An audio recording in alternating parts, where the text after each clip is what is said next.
ako ay smell yun na. Hindi ka na naman. Nag-take ako ng pinakain ng may patinay sa cut. Ano yun, be? Sa sipon na. Wala talaga kasi akong paamoy kanina. Naamoy ko konti lang. Ako din kanina sinisipan-sipan ako. Pero naano ko siya, naagapan ko.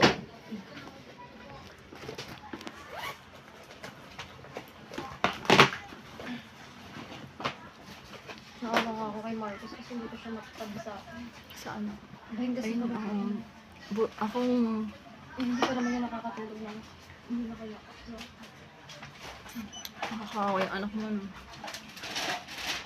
Wala ka pa ako iniintindi sa buhay. Yung kachat ko talaga, B. yun na yung mo.